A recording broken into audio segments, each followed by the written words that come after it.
Hi everyone, Janet McMordie here. Before we get to this week's episode, I want to say a big thank you to this week's episode's sponsor. They were also last week's episode's sponsor, the Simcoe County Theater Festival.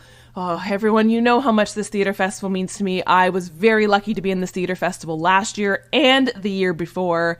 Sadly, I won't be in the festival this year because I'm going to a little-known event in Paris called the Olympics, but I will definitely be going to see every single show I can get my hands on at this theater festival because I love the people at Theater by the Bay so much.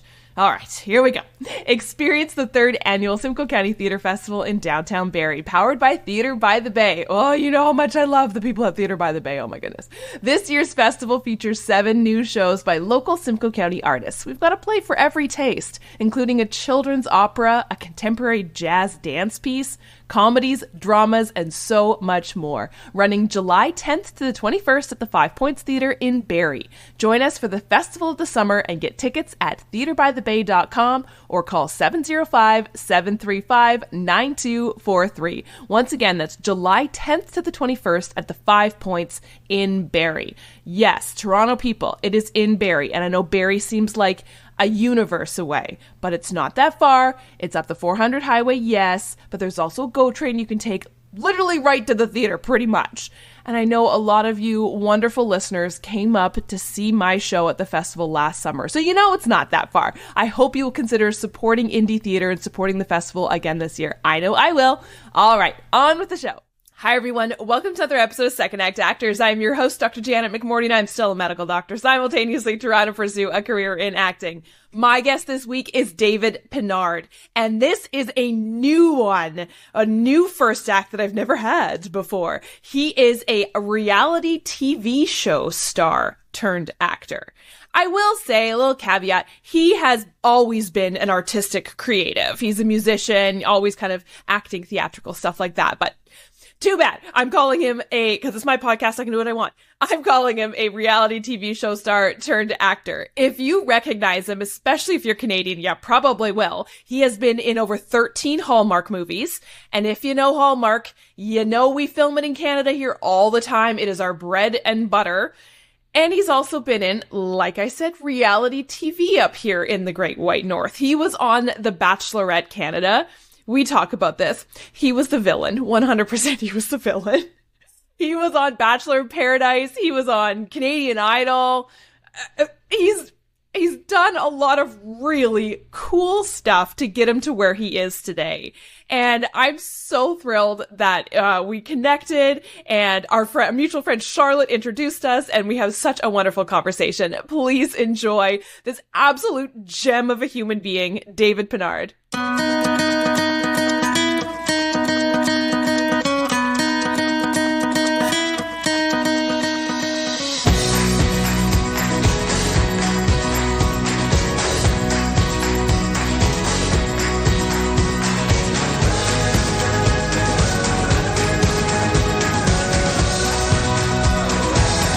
Industry like Toronto, what I'm learning is that in order for like every other industry, especially New York and LA, people are so good at networking because it is so essential. And when it's a small industry like ours or up and coming, the only way that I think we can compete with like the juggernauts is if we start like networking and building this community together. Mm-hmm. Otherwise, It just won't work. Agreed. It won't work. Yeah, but it's hard because I think especially, I don't know, there's the fine art of networking, right? And then I think we all have those experiences of people where you're like, dear God, where it comes off to so annoying. Yeah, that's like that shit. My mentality to break that is I always try to find what can I do for somebody first. But it's a bit easier once you've already had a little bit of success where you can offer some help. So if I have a +1 to an event that I think is like a good networking, I give it to somebody that I think maybe could help me down the line or something. So yeah. Just does exactly what we need it to do, right? Mm-hmm. At least in my mind, right? It builds community. It's paying it forward.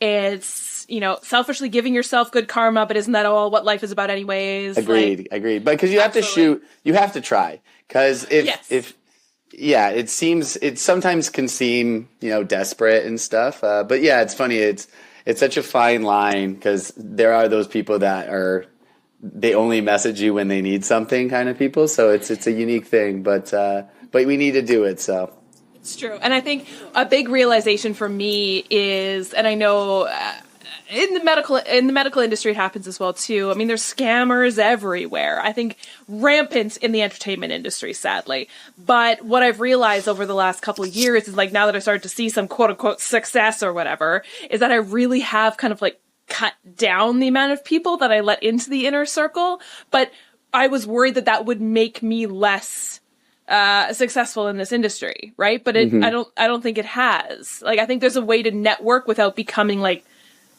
besties with everyone. Which is agreed. Yeah, hard. it's overwhelming. Yeah. Yeah. We only have so much time, energy, and money, right? Mm-hmm. Yeah. Well, yeah. Tell me your story. How did you get into this crazy business of networking we're in? Yeah. Well, so it was funny. I always had, like, when I was younger, I had this feeling in me that I loved entertaining people. But I had also this feeling of fear and anxiety. So I grew up as one of the Disney kids who would like dance and sing when he would watch the movies. And I always knew I kind of enjoyed doing something like that. And in grade 6, when they had an opportunity for me to audition for the Wizard of Oz play in school, I practiced a dance with my mom and was like, okay, I'm going to go and do this. And then when I was sitting in the audition room and they were about to call my name, I panicked and I just walked home. And I told my mom, I was like, oh, they just didn't like me. I didn't do well enough. So I always had this feeling, but I always was really nervous to get up there. And what kind of changed everything for me was in grade 10, I was like, I'll just sign up for drama class and see how it goes. And the encouragement that I got from my drama teacher and even the other people in my class were like, oh, you're good at this. Like, maybe you audition for the play. And I'm like, oh, no, like, I'm not going to audition. He's like, I'll just put you in. You don't even have to audition. And from that moving forward, where I always kind of had a passion for it. Yeah. So did you follow the traditional actor path of like, okay, now I go to theater school, now I graduate, now I'm an actor? So that's why the whole second act idea makes a lot more sense, is it's so overwhelming and so overpopulated. And even at the time, I have an older brother, and I think I have little brother syndrome, where I always feel like the underdog. Like, I don't see myself as leading man. I don't see myself as like the guy you'll fall in love with. I feel like the little guy next door or something, right? So I just never had that perspective of myself. So logical thing, I went to university, got a degree in human kinesiology because I enjoyed gym class. And when I finished and got it all done, I do music as well. And I was playing music, I was singing at bars, everything was really comfy. And I was thinking, maybe I go to teacher's college. And it seemed like everyone in my program was going into the teacher's college. And I'm like, how many teachers do we need teaching gym? So the crazy opportunity that came up that really flipped everything for me was the opportunity to be on Bachelorette Canada. And it was the first ever season, and my agent at the time, I hadn't booked anything. I had an agent based off my music and that I wanted to get into acting, but I auditioned for like 30 things and failed 30 times. And I remember telling her, like, I don't think I'm good at any of this. She's like, well, you just don't have any experience. Do you want to try out for the Bachelorette? I try out, I get on the show, and then I say, all right, if I can get on a show like this and they can see some value in me, maybe I can pull this off. So I packed everything up in Toronto, my hometown, Windsor, and I moved to Toronto on a whim with literally zero plan. I barely knew anybody here. And fast forward, I'm now a full-time actor, and I'm incredibly happy. Yeah. So, take back to the decision. I mean, as somebody who also did gym for Marks, I have a kin undergrad and a kin master's. And I work in sports medicine. I appreciate that. Was there a time when you did the flip, right? You said, okay, logical career path is not acting, even though I like it. Yeah, I mean, I even remember saying, I said, by the age of 25, because I was still doing my music, and thought maybe that might be an avenue, but it was just, when you're just playing in your hometown, weekend bars, all that stuff, it's not really a trajectory that's kind of like going up, but it was comfortable and I enjoyed it. And I said to myself, at the age of 25, you got to get a real job. You got to like hunker down. If nothing happens, get the 9 to 5 and do that. And I remember when I got on The Bachelorette, I remember there was like this moment where the first night I get the last rose. So I almost got sent home immediately. And I remember just like falling back onto the bed. And also, it's a very unique experience because obviously all 30 guys don't love this girl. So I was like, okay, I can't go back. No matter what happens after this show, I'm going to just move forward. I can't go back to the comfy life that I had. I want to like see what more possibilities there are in the world. So when I moved to Toronto, it's kind of a unique thing that I think happens is when you don't have a plan and you're kind of pushed your back against the wall, you make decisions that in a weird way will guide you towards what you're hoping to do. So I remember I moved here. I was walking the street with some resumes. I bump into my brother's ex-girlfriend. She goes, "What are you doing?" I go, "I'm looking for a job." She goes, "I work at this restaurant."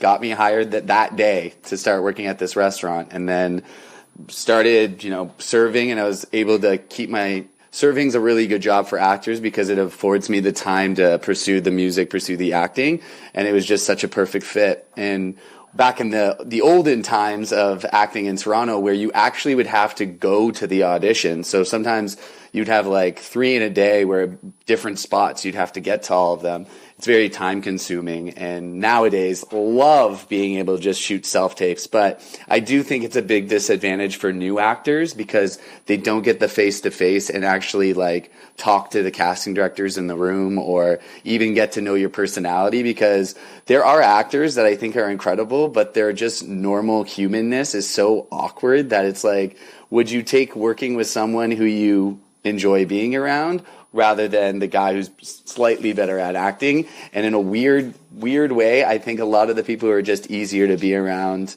on and off camera have a little bit of a leg up.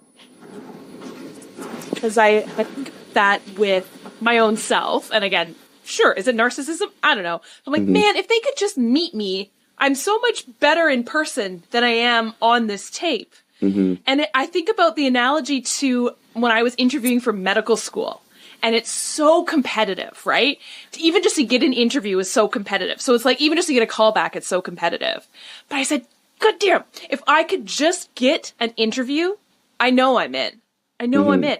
Because they would rather, at least I feel this way, I would rather work with somebody who has a personality that is great than someone who just has a better GPA. I don't know.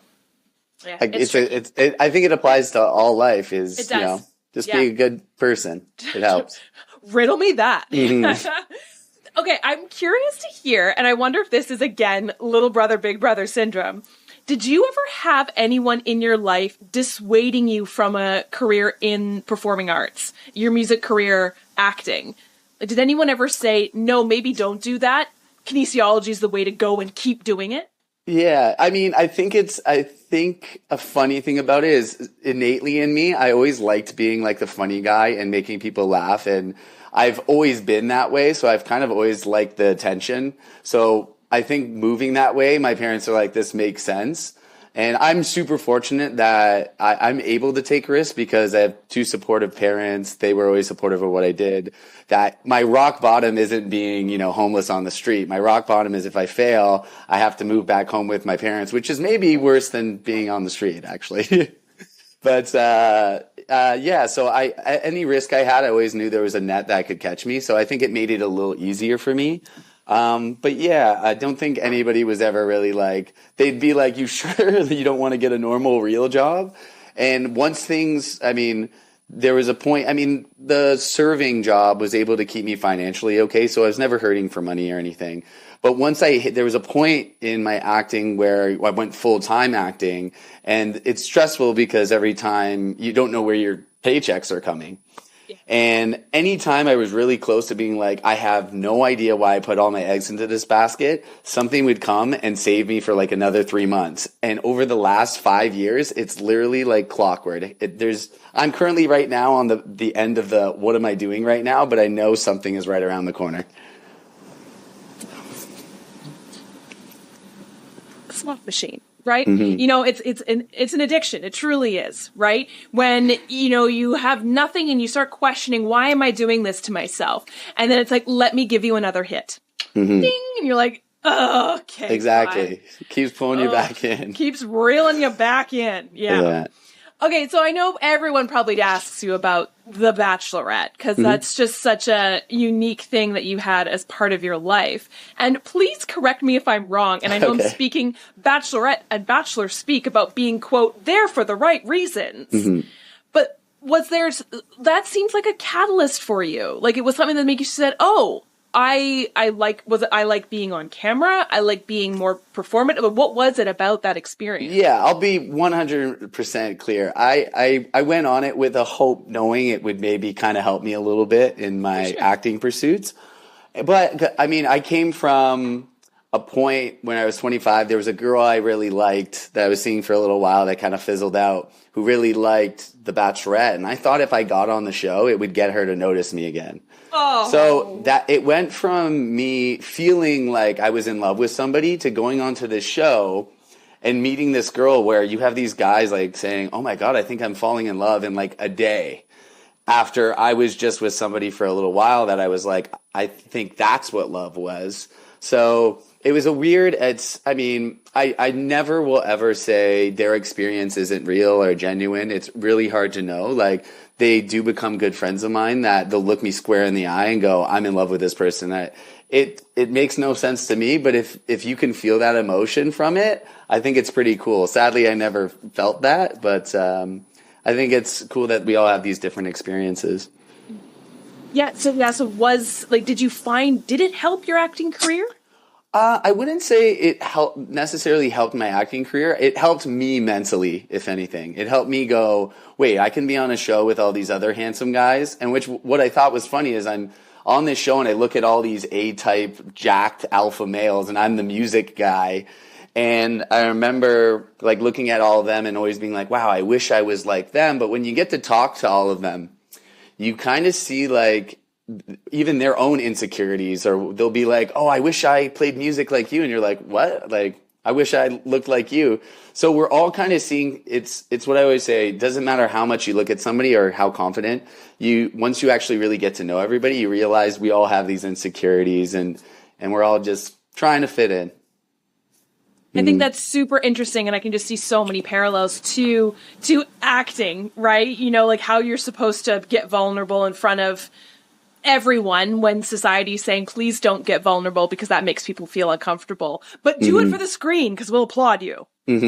Right? That's what reality TV is. Exactly. Yeah. It's not as real as you think. They do a lot of... What? a lot of cut together stuff. It was so funny because on my season, I'm the music guy, and at the time I was working for the YMCA with at-risk youth, and I thought a cute thing I could do was we did an art thing of a giant rose with every petal was written by one of the kids for why she should like me. So if she was to rip off the petals, they all had like a cute little message.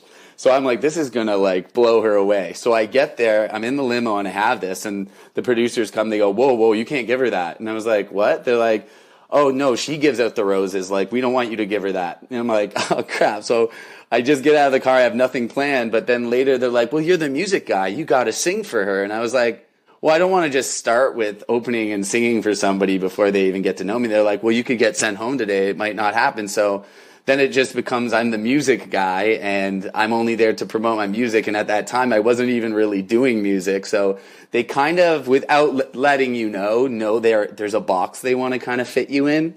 And then you fit right into that box, into their plan. And then people are like, is it scripted? And I'm like, no, it's just they're so smart. They outsmart you. So manipulative, right? It's that psychological manipulation. And we've heard that, right, for decades now from people who've been on reality TV, especially shows like that, where that you hear about like people who are painted the villain, people who are there just to promote whatever, right? It's pretty interesting. And back to what I think it did help me, it gave me like an initial, at least on social media, a nice little like following boost really quickly. And in a weird way, I mean, a lot of people say it doesn't matter, but I do think having some kind of social presence will help when people are trying to cast. They go, wow, look how many people it has, even if it's 50-year-old moms who are probably not even going to watch the killer show I'm going to be on. But yeah, I think it did really help, and at least if anything, it gave me confidence, like moving forward in my career. Yeah, absolutely. So tell me what that moving forward looked like. So after the show, you decide you're in Toronto. What did life look like, and what does it look like for you now? Yeah, it was. I know I was working at a restaurant, name drop Joey's, at the Eaton Center, and I really enjoyed it. It's where I met my roommate, and me and him have lived with each other for about 7 years. And what's kind of cool about us is when we met, we both made music and had a passion for, entertaining.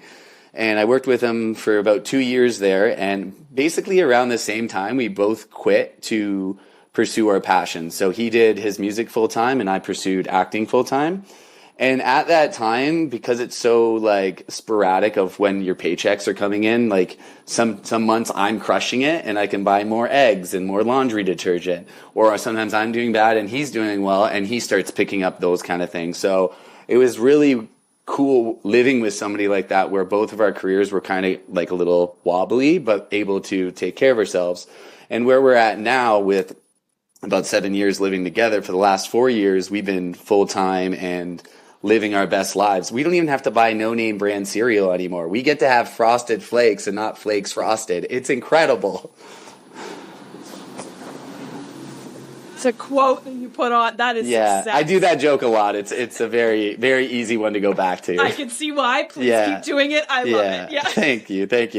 But I think that's, it's supportive of if you're working with other creators. I think even if you were in a actor's household that had multiple actors pursuing the same things, you can read for each other. Like has read for probably 90% of my self-tapes, and having somebody around, like, as well, sometimes you have 24 hours to shoot a self-tape and get it in. Having someone in my house who can help me immediately is such a huge thing to have. That's what we were talking about in the beginning about community, right? Like networking and all that jazz, right? Mm-hmm. There's something that, and I know this probably sounds a bit conceited, but whatever. If you're not in the industry, people don't quite understand. And I know that that's very elitist. But I think there's some huge truth to that, right? Not only do people not understand the lack of security, the fact that money doesn't come in every so often, and that like we need to be okay with that, but also that quick turnaround and the empathy that is involved in being an artist. I think you need that community. Mm-hmm. Yeah. And it's as someone who grew up playing sports where it's like you can see with an actual number if you win or lose. Yeah. For me, that's just how I always was. Like, I'm better because I beat you and you can see it. In the art world, which is very frustrating, is there's a million reasons for why you book or not book a job. And there's been some stories that I've had, or there was one for a Cadillac commercial where you go in, you go like this, and then you get up and you leave. And I remember in the audition room, I did that, and I was like, it was nothing. On my way out, I was like, I have a monologue ready if you might want to hear it. They're like, no, we're good. Like, have a good day. So I booked the job, and I'm on set, and I'm in front of their PR team, and, they're putting the clothes on you, and they're just analyzing you. And I say, just a quick question, when I was sitting in the audition room, I see all these, like, models and all these guys, like, why did you guys choose me? And they're like, oh, the back of your head actually looked, like, really good for some of the shots. And I was like, I had no control over that. Zero control over what the back of my head looks like. And it was a reason why I booked a job. Oh, my gosh. Yeah. There's another story was I got invited to have a meeting with another agent outside of mine that was a bigger company, and had interviews with them, and they were like, we think you're good, but we want you to just take a few more acting classes. So I was like, all right. So I took classes with Louis Beaumander, and he teaches his style, and then I went over to Dean Armstrong, and they teach their style, and they were kind of conflicting. And then I go and take acting classes with Ron Leach, who was an actual casting director at a time. And he had a very different style as well. And every time I went to them, when I performed my pieces, they would break me down saying, like, you did this wrong, you did this wrong. Why aren't you doing this? And I'm like, what the other person said that's what you should do. So I got so worn down where I'm like, am I even any good at this? Because anytime I did a scene, they were breaking me down. So I went into this audition for like a thriller killer movie for Larissa Mayer. So there was Larissa Mayer and the director of the film. And I remember doing my scene and thinking in my head when I finished, like, oh, that must have been so average. And I pick my head up and I look at them and they go, that was the best audition we had all day. And I'm like, seriously? And they're like, yeah, why? Why didn't you like it? I was like, I don't know. The acting classes I've been taking have been telling me I'm not very good. And they're like, that was really good. Like, we were so proud of you. So after that, I just literally, instead of taking acting classes, I just decided to just keep working on my own by shooting my own tapes, writing my own scenes, and just learning from being on set. So it's a weird thing is I think acting classes are great, but no matter what you do because it's art, they can break you down. So it's a weird thing, and I think that can be hard for actors. It's so interesting you say that because the person I was chatting with before you was a child actor, and we were talking about the idea of class burnout. Mm-hmm. And she was saying, she's like, I'd been told you need to take class all the time. You need to be in class all the time. If you're not, everyone else is, and so you're behind. Mm-hmm. And she's like, I would get to the point where I'm just like, I don't enjoy this anymore. I'm not learning anything new. They're breaking me down, and there's no joy left. Mm-hmm. Like, what's the point? Exactly. And you're burnt out. And I think a lot of them, yeah, it's expensive. And then that was another thing too. I remember there was this one acting class where this guy who kept coming in just wouldn't even have his lines memorized. Something as simple as that. And if I was the acting teacher, I'd be like, I would tell them, like, I just don't think this is for you. Like, you should try something else. But instead, they keep bringing him into classes and collecting his money. And I don't think he would even get work on set because he would get fired for not knowing his lines and stuff like that. So, yeah, it's tough. But you got to understand that obviously it's a business for them. And yeah, so. But I am thankful. I have learned a lot. I do steal little elements. But I think something in a lot of acting classes that they maybe don't teach, they always kind of teach the idea of like getting to the emotions. But I really liked when I learned like stuff about what eye contact means. What, like, if I cross my arms, what is that showing? All those different kind of like, that was more powerful to me. And once I learned tactics like that, I was able to fix my own like insecurities as an actor. So with me, staring somebody in the eyes was always uncomfortable for me. So not as the character, but as me subconsciously, I'd always like drop my eyes. But when you watch it back on your scenes, you're like, oh, I hated that I did that because it's showing that I look nervous when my character was trying to be like strong and confident. And I remember watching this video of this guy who he's like it's a video of a dude who's from jail who's so good at like breaking you down and getting information out of you. And he was like a guy who worked for the mob who now works for like police. And when he gets information out of you, he literally just stone cold stares you down without like blinking. And it feels like he looks into your soul. And that's how, like, if I was to play a bad guy, I'm like, I love what that guy does. That if you look nervous and you're blinking and stuff, you lose all that tension that you're building. And those are things that maybe you don't learn in acting classes, but more so from just having more life experiences. Mm-hmm. So now that you're pursuing acting full time, mm-hmm. has there been anything surprising about the industry for you? Yeah, I mean, I think at least in the Canadian side, what I find is surprising is I've been full time for about 5 years now in the union, and mostly doing, straight to TV rom-coms or Christmas movies and a few TV shows here and there. I have yet to be in a movie that's been in theaters. Interesting. Yeah, I don't know when it's going to happen or if it'll ever happen, but it's like what I assumed when I became an actor, that's what you even get an opportunity for. But all the big films that get those are usually they take American actors, or even if I was to get into it, I'm playing such a small bit role that it probably wouldn't help my career as much as I would like. So yeah, I think that's just a weird phenomenon that I don't know if that's specific to me, but... No, it's not. And I'm just, now that's making me reflect on what a lot of people have talked about, right? Especially in the Canadian film industry. Mm-hmm. And I think it's a frustration that is shared, I think, across the country about that idea, right? You have all these mm-hmm. productions coming up to Canada from the States because they get all these beautiful tax credits. They don't hire Canadian actors because they can bring them up from the States. and there's no star system in Canada, and apparently we don't have any talent up here anyway, and they all hear all this stuff. Or what we need to do is we need to move to Los Angeles, and then as soon as I move to the States, I'll start booking in Canada. There's so many rumors that we hear. Have you heard that? What are your thoughts? I agree with that so much. Even me, who's been able to be full time in how stressful it is for me, I still think I need to be higher and up. But where I'm at now, I have to realize that a lot of people would kill to have the opportunities that I have. So I'm very thankful for it. But when I think about that, and I'm in conference meetings with ACTRA and stuff, something that I really think they need to look into is, I know SAG has it, is you can kind of sign out 3 times of the union to work on non-union projects where maybe you're featured as the lead or something, to help give you not only experience, but also a little bit of exposure on that side. So that was something that I brought up, and I remember in the meeting, they're like, well, do you want to get paid? And I'm like, well, yeah, obviously, but you have to be able to want to understand that these are opportunities that can help you grow. And I think that just a lot of the actors, they're getting into the union, but they're never getting opportunities to be a lead. And you'll never grow with a star system if you just keep giving it to the American actors. Yeah. That's interesting. That's a really cool thing that SAG has. And I think why would I could wax poetic about ACTRA, and I'm whatever.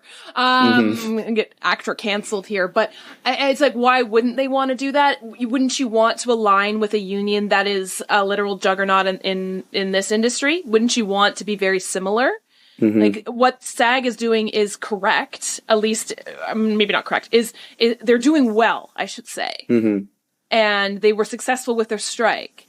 Like, why would Canada not say, ooh, I'm looking at you and I want that too for my union members? I mean, their point of view, and I understand it, I get it. I think it's hard that I say Canada's kind of soft sometimes about everything, but we totally are. Exactly, right? So it's like, well, if you work on that set, you don't have any insurance if you get hurt. You don't have any, if there's a sexual misconduct thing, or if you don't get paid, we can't protect you. But while I was a non-union actor for the first 4 years of my career, I never didn't get paid. I was never sexually, I'm different. I'm a male.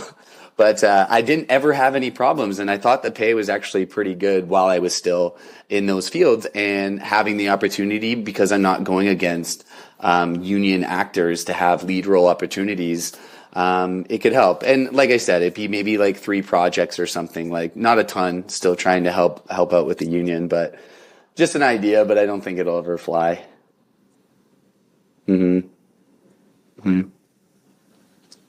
For anybody looking to either start a career in acting later on in life, or change from what they're doing into something more kind of performative, like you did.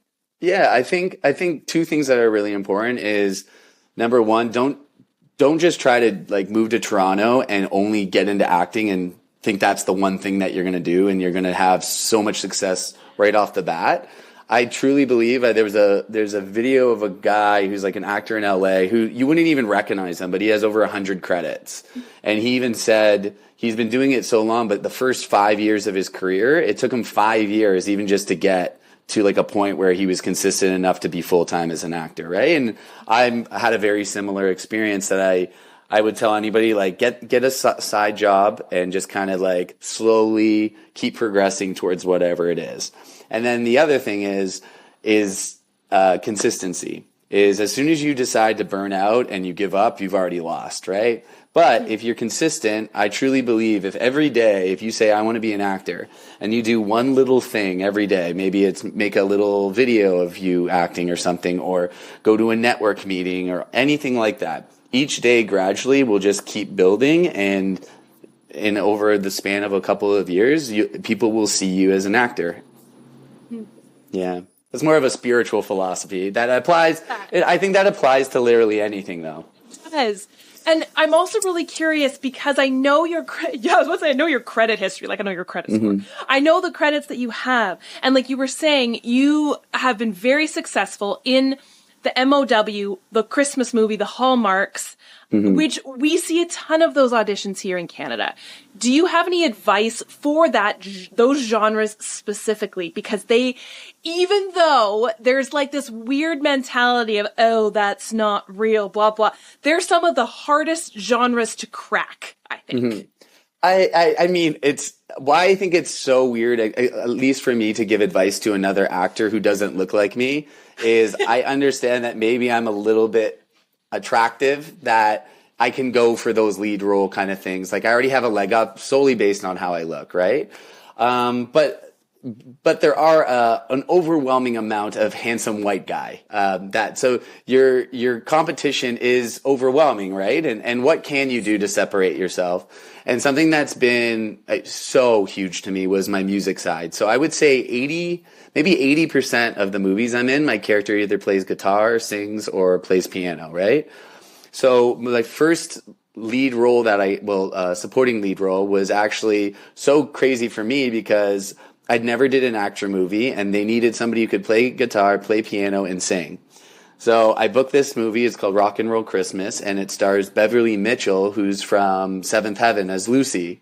And I remember it filmed in Ottawa, and I remember coming up and getting into the table read room, and I never met any of the other actors. So I get in and I sit down, and it's me, a guy who's never been in a full-length movie, and I look across and it's Lucy. And I was just learning so much, and that's also, as you go along, having that first movie, I learned so much. Was the first day was this scene about the mom and daughter talking about, they're arguing, and my character's mom is dead. So my character gets up and is like, I can't believe you guys are doing this. Like, I don't even have my mom. And I start crying. And I think I nailed this scene. I'm thinking in my head, holy crap, the director's going to love me. So the scene ends, and then all I hear from behind the camera, I go, David, get over here. So I come over, and the director's like, hey, this is a Christmas movie. Pull it back by like 100. So I'm giving like the best performance of my life and not realizing the subtlety is it's just a Christmas movie, right? So those are little things that you learn on set that you don't really know otherwise. It's so funny because, yeah, and I think that's so important to know, again, genre, right? Genre and tone and all those buzzwords that we use in acting about. With Hallmark, the drama is real for the people in it, but it's also, has to be a level of pure joy because the audience is like, the world is really stressful and shitty. We're watching this film to not experience that, to completely escape. I don't want to hear about your dead mom.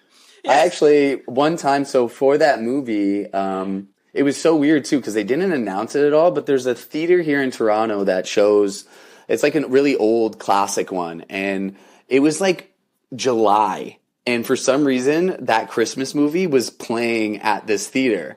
And I go in, I'm like, hey, this is crazy, but like, would it be possible if I rent like a screening time and bring like 30 of my friends and fill this thing? And they're like, yeah, 100%. I'm like, I'm in the movie. Like, if I'm happy, other things. So I get like 30 of my friends were in there. And while we're watching, we're all cracking jokes, like making fun of things. But there was this one old lady just sitting at the back. And after I was done, my agent's like, oh, go say hi to that like lady who was watching. She watches this entire movie that I'm in, like pretty much the main guy.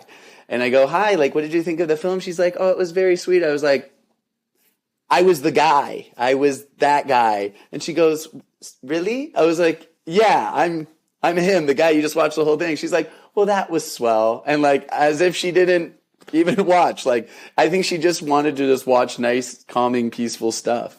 And just to make her feel good. So I always thought that was a unique thing. But going back to what you said, yeah, I think having a skill outside of just acting. So if you can play music, that really helps. Recently, I was in a film where I needed horseback riding experience. So that's like another skill. Motorcycle riding, all those things. Any skill that you can add to your resume, they will happily take somebody who has experience doing whatever that skill is over somebody who doesn't. So that would be my biggest advice. think that's so useful and it made me laugh when you were like, yeah, there's so many good looking white dudes out there. But also it's there's such a level of, that's just our industry, right? As I'm a 40-year-old mom in this industry. I'm neither 40 nor a mom, but that's what the industry sees me as. Like, I'm no longer getting cast, not that I ever did, getting cast as a lead in a Hallmark. I'm always the second banana, right? I'm the friend of the lead female. Totally happy I know it very well. Right, yeah. Or I'm like the sister of the lead male, right? And which is fine, but I think there's a weird, I don't know, I'd love your thoughts on this about, do we as actors, especially in Canada, do we need to know our hit, or do we need to really explore everything that we can be? Yeah, I would say of the 8 years that I've been doing this, the times I've read for a character who isn't basic white guy is peanuts. Like playing a mid-century like knight or something, or a drunk pirate never shows up my door. As much as I'd like to attempt those things. And then I always think it's really cool is when I get a chance to attempt those, I never book them. So I think 98% of an actor is they're taking a lot of what your already look is. Which I think is unique that, when you see somebody like Christian Bale, who I really admire, where he'll like lose 80 pounds for a role or gain 80 pounds for a role, and really just like, it always blows my mind that they have the confidence in that person and know that they could pull that off. But I do feel like in Canada, when it's an M.O.W., sometimes I'll book I've done 4 lead role movies, and usually by the time I have a lead role, I find out maybe 2 weeks before we start filming. So it's not really like I can have a crazy body change or try something unique. So I've never really had those opportunities. And it was funny, Natalie Portman did a master class. And she's like, I trained for a year before Black Swan to be a dancer. And I was like, we don't have that time. I have no idea how you got all that time. Yeah. Definitely, I think about how quickly Hallmark and M.O.W.s film, but also the quantity of how many productions they want to do, right? In a year. Where something like Black Swan, or I think about like Daniel Day-Lewis, who like goes away for 6 months to become Abraham Lincoln. It's like, these are people and productions that have $1 bajillion million, and they can say, yes, we'll give you that year. Where I find Hallmark and M.O.W. and like Canada and specifically are like, no, we need to produce 30 Christmas movies in the month of February. And you better be ready to do it, and you better look exactly like the way you did in your audition, because we don't have the time. Exactly. And I think, I will never, ever say, I get Christmas movies are really not something I would watch, but I am so eternally grateful that they exist, because they are the platform of where I'm learning that if I do get my opportunity to be on something bigger, I've made all my mistakes through those movies, and I've learned so much. And I think Christmas movies, the best way I can describe them, are the greatest platform for up-and-coming actors to learn. I think, as somebody who's done several as well, too, the speed that you need to be your character, you're not going to get 5 takes. I love that you brought this up. Yeah. I love that you brought this up, because there was the last one we worked on. It was a really tight schedule moving along. And it made me laugh, because sometimes I messed up words, and I was like, on the next one I'll fix it. And they're like, moving on. And I would look at my co-star and be like, what? But and that's the thing, is they're just watching it. The emotions and everything are right, and even if you mess up a couple words. But it is true, like in the M.O.W., you don't have 8, 9 to play around. You do the same thing every single scene. So that's something, if somebody's watching this and wants to know a little bit about acting for M.O.W.s, you're not as playful. It's when you're shooting from all the different angles, really understand what you did at what moment, so that it can all cut together and look really nice, because the directors, the production team, and everybody will love you, that they don't have to do retakes or anything, because it all cuts together really nice. Some really great on-set examples that you've had. Do you have any other favorite moments on set or funny stories? I always find, like, what I think is cool for onset stories is people that I work with that I don't think you'll ever lose it, is people that are kind of seen as more than you. They're just human beings. But you see, like, if George Clooney walked into a room, you're like, oh my God, that's George Clooney. Treat him differently, or say something, you know. So when I work with other actors that I admire and I show up, I'm always like nervous. So I remember I was working on The Boys, and Anthony Starr, who plays Homelander, is sitting next to me.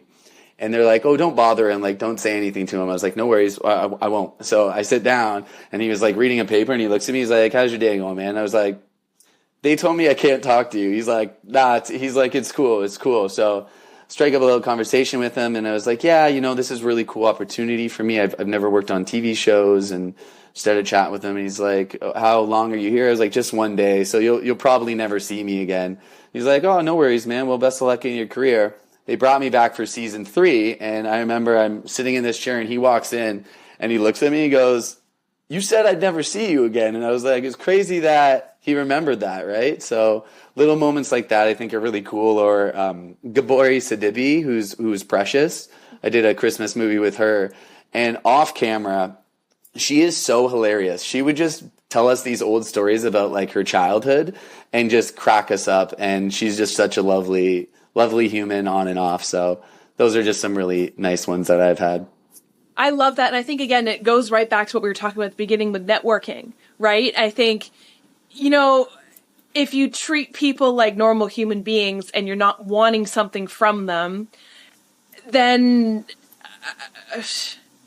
that's all there is, right? I think they're just probably so used to people saying, I want something from you, an autograph, a selfie, or whatever. You know, when you're sitting there shooting the shit, they're like, oh my God, I can be a normal human being for once, talking about, you know, what books I'm reading. It's so nice. And that's a thing too, is even for me, is if anybody ever wanted a photo with me, I'm so happy to do it. But when you take the ACTRA, like when you first get into ACTRA, you have a class to learn about like etiquette and stuff. They're like, at no cost do you ask an actor to take a photo. And I'm like, I get why, you know, that can be mean, but, you know, as peers, even if it's a background actor or something, if I have moments in between and they want to grab a photo, I'm happy, because I know that's what I like to do. So sometimes when I'm working with these actors who are now my peers, I still feel that like, oh God, I don't want to be cringe asking for a photo or something. So there was a Christmas movie with Jodie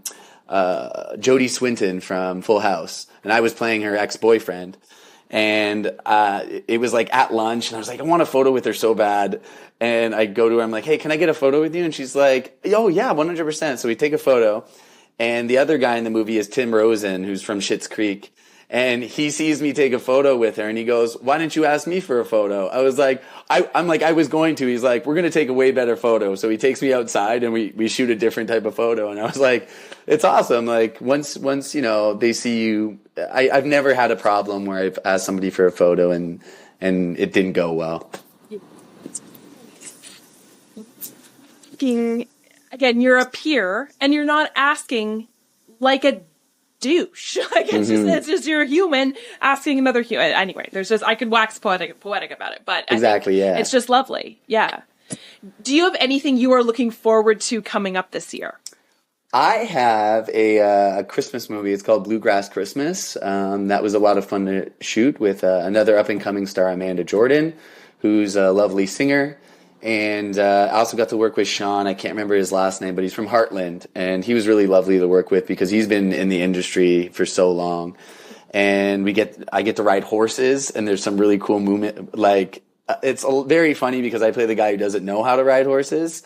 So that was a really cool experience. And at least for me, why I think it's going to really help me even moving forward.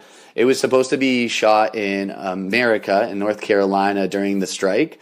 But the strike was taking so long, so they decided to move the production to Toronto, which provided me that opportunity, where I usually would never get a chance to be the lead in this film, but everything kind of aligned, and I got that opportunity. And it's going to be ported to like pretty much everything, all the streaming services and stuff. So it's probably the biggest film that I will be on, and it's coming out this year. So, Okay, but Bluegrass Christmas, are you playing your guitar? I do. So that's why I was saying learn music. It's very important. And I don't even play the guy. I play a guy who's who likes a girl who plays it, and I just so happen to play. So yeah, it's a really fun movie. Even it was a Christmas movie. I remember reading the script, and I was going on vacation. It was on a plane, and there's a part. Well, I probably can't say anything about it, but there's a part that it was really emotional. I'm crying on the plane on the vacation. My buddy's like, "What are you reading?" I'm like, "A Christmas movie." It's she loved him, you know?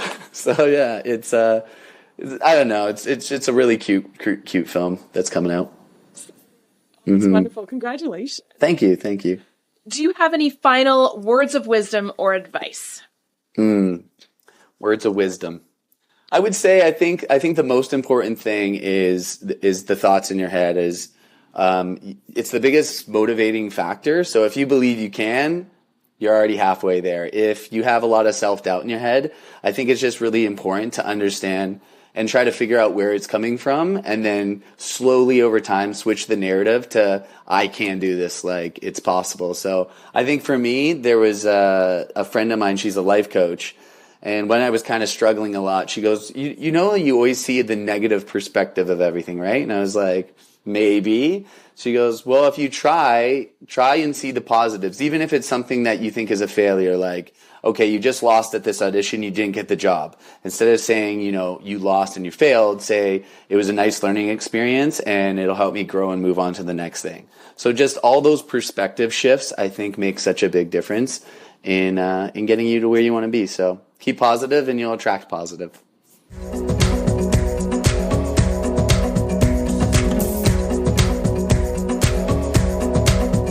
Thank you, everyone, for tuning in. And thank you, David, for being my guest this week. Thank you so much for taking the time out of your busy schedule doing all the really amazing stuff that you do to chat with me and chat with my guests. I so appreciate you.